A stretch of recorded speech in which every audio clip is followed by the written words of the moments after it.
Oh, hi there. I'm a couple days late, but I wanted to talk about the London terror attacks that recently happened. Um, the previous video of the Ariana Grande concert in Manchester and me proposing the idea that it may have been MI5 or MI6. Um, I still think that there's more to this story than is being told. I haven't done a whole lot of research. I try not to because you find that a lot of the stuff tends to waste your time. So I'm gonna just try and say my piece. So if anyone's interested in watching my video, they don't have to hear a long-winded explanation. Okay, click on the YouTube and look for the results of the London terror attacks in June.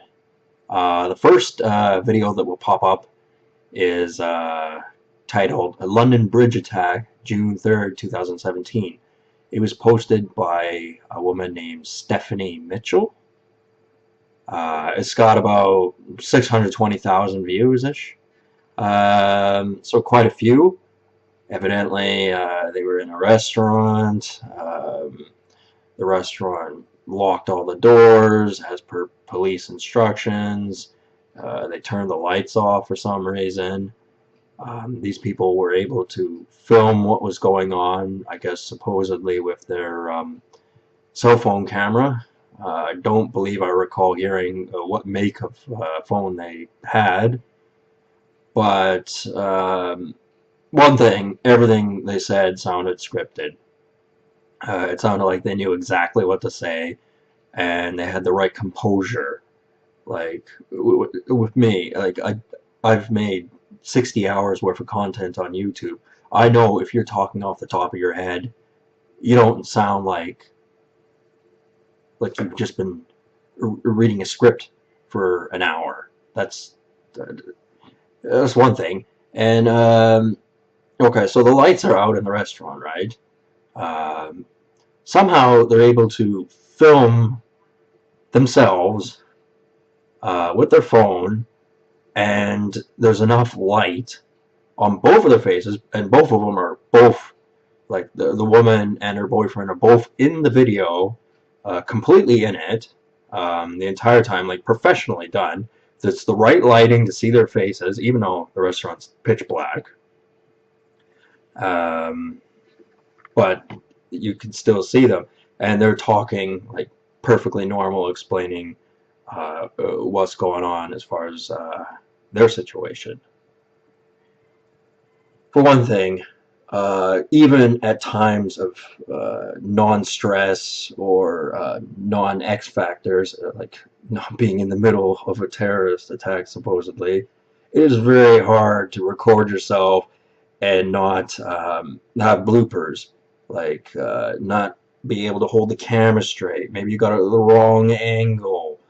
Um, Maybe there's some glare coming off from a light source. There's a number of things that can decrease the quality of the video. None of that happens in their video. Like everything is crisp, as if it was done not by a cell phone camera, but like an actual camera, like one specifically made for shooting videos, which they were not carrying around with them if they were eating in a restaurant. So that's a blatant lie. First video on the subject, total lie. There's nothing definitive that happens in their video. Basically, they're in a restaurant, they leave the restaurant, you see police officer, you don't really get a good look at them, given some directions, and at the end of the video they say, please think about this, and we're thankful for that, and all that kind of shit. I stopped listening to what they were saying when they started talking. Um, like it was 6 minutes of my time that I felt like I wasted, to be honest with you. And I'm looking at the other videos on YouTube, and there's a few quick ones, 30, 40 seconds, a minute long, all that. No context at all. Like there's one a few videos down called graphic London Bridge terror attack, June 3rd, 2017 coverage. Nothing definitive. It's a bunch of idiots in what looks like some sort of a hall, and there's some douchebag police officers giving orders, people crouching under desks. It's about a minute-long video. Nothing. Absolutely nothing. It could have been filmed anytime, anywhere. There is a video called Proof. CNN's caught staging fake news scene. London attacks, June 3rd, 2017. I guess that would be worth watching. I haven't gotten around to that. That's got about 10,000 views. You get a couple of videos like there's people fleeing. There's a video called Raw. Man flees London attack while holding beer. He's more like walking while holding his beer, and the people that are running around him are more like gently jogging. It's like a 20-second clip, completely like no context at all. They have named the two terrorists that are blamed for this. I've already forgotten their names. I don't regard it as anything important, because I'm not saying that these Islamic terrorists wouldn't do these sort of things, but I don't know if a story is going to come out that they were ex-Libyan bodyguards or something, significant. Because some people believe that Islam radicalizes people, and I guess in some parts of the world it does, but I mean, it's the same as it is in North America as in Europe. If they go to a mosque or a church or whatever, they don't talk about that kind of stuff. They just don't. It's all about, peace, harmony, being a good person, all this other stuff. And anyone who tries to pursue that avenue of learning, the radical side of it, is not going to get anywhere. I don't know if they get tossed out of the church. I'm sure they would eventually if they kept pushing it. But there's no mosque, no church that is mainstream, that any person can go to, that's going to radicalize people. It doesn't exist. I'm not saying there isn't going to be underground ones that do these sort of things, but there are people who are flagged when they immigrate to the UK. The UK is one of the biggest CTV camera countries in the world. And there are people, they may not have done anything wrong, they may have no sinister thought, but they're being watched the second they show up. They talk on the phone, they go on the internet, they work in particular places, wherever somebody's watching them. And they can't get away with planning this sort of stuff. Now, these guys didn't have an explosive device like Abidi, or whatever his name was, from the Aranda Grande explosion, which is suspicious in itself because of reasons I explained in my previous video. But what I'm getting at is, this is another false flag. This is another attempt to promote anti-Islamic sentiment.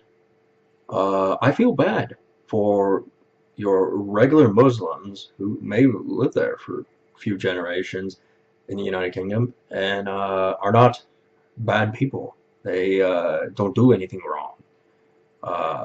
And now they've continuously got to look over their shoulder because some people watch things on the TV and they overreact. And they get all emotional and all charged up. And a very small group of people is now representing a larger mass of individuals. And that isn't fair. I'm not saying that these people shouldn't be on the radar.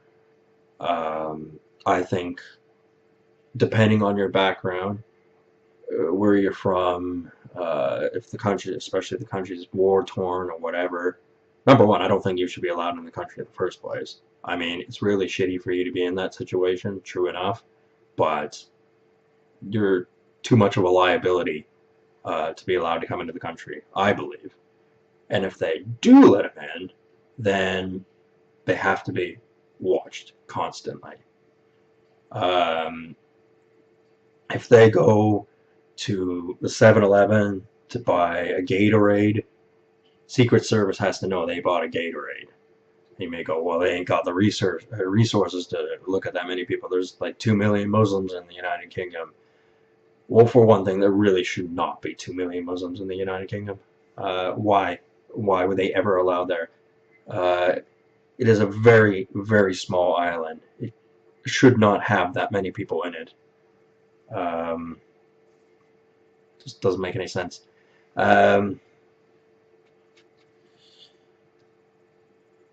This fear propaganda, fear mongering, has gripped the television, and people, they react. They get told stuff, and all of a sudden it's like the UK is a hotbed for terrorism, and yes, some people got killed, but people get killed all the time in the United States, and they don't even make the news. There was one woman who was from British Columbia. Her name was Christine Archibald. You want my honest opinion? I don't even think she's dead. I don't. I think she was someone who wanted to go into hiding, maybe was going into witness protection anyway. Maybe she was a significant individual, and they're just going to put her somewhere. Not quite the same thing as when I said Bradley Manning is being put somewhere, but I believe this woman's being put somewhere to be out of sight. Because for whatever reasons behind the scenes we don't know, because she's the poster of Canada and how it's a global problem, that being Canadian, you could go to the United Kingdom and this could happen to you. Therefore, it's made it a Canadian problem, even though supposedly only one person from Canada got bumped off. I believe that is a sad thing, but also the statement that was made from the family, I forget what they said, you know, just something about donating to charity and food banks and all that sort of stuff, and how she was a good-natured person and never thought anything bad about people and all that sort of stuff, and how she died in her boyfriend's arms and this, that, and the other. The thing is, 6 months from now, no one's going to remember her name or her face, including me. In fact, I've already forgotten her name. What is it? I better double check. Christine Archibald. I'll remember that for the next 30 seconds, okay? If you run into her in the street and she's dyed her hair or wears glasses, you ain't gonna know. 3 months down the road, you're not gonna remember her. Like, no, we don't even know how tall she is. Like, if she was some unique height, like 6'2" for a woman, then okay, maybe someone might recognize her. But I guarantee you, out of 1,000 people 6 months down the road, 999 of them aren't going to remember her face. And like, I'm seeing lies here, like little ones here and there. And the thing is, you start adding up these little lies, and it starts to look like just one big lie. It's like Ontario. I heard it once described as one giant fly, because they had so many flies. That's what That's what Ontario is. It's one giant fly. And that's what this fear-mongering campaign is. It's all a bunch of little lies that are really adding up to a big lie. And it's not a complicated story. I'm not on the inside. I don't know.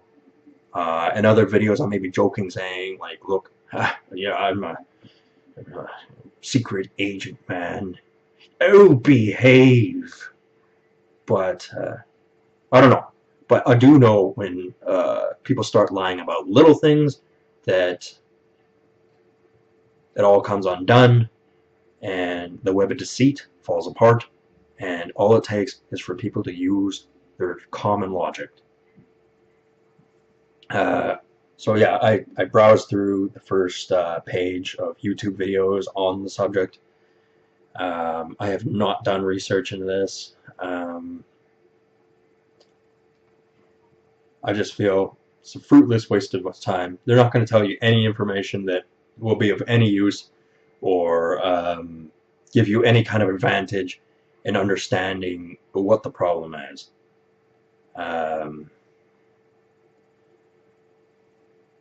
not sympathetic to terrorists. That's a low-down, dirty, disgusting way to do things. And I'm not saying nothing bad happened. I'm just saying things aren't what they seem. And you are surrounded by people who will enforce obsessive-compulsive lies. They won't change their story, and the reaction to you questioning them will be for them to get angry and stomp off. That's the easiest way for them to deal with people that don't agree with them, is to not waste their intellectual resources debating them. And usually when people get angry and stomp off, it's because they know they're wrong. Either that or they're crazy or something like that. I don't know. I don't do that. But I have seen it so many times with people that you know, I go, something ain't right here. Something going on, and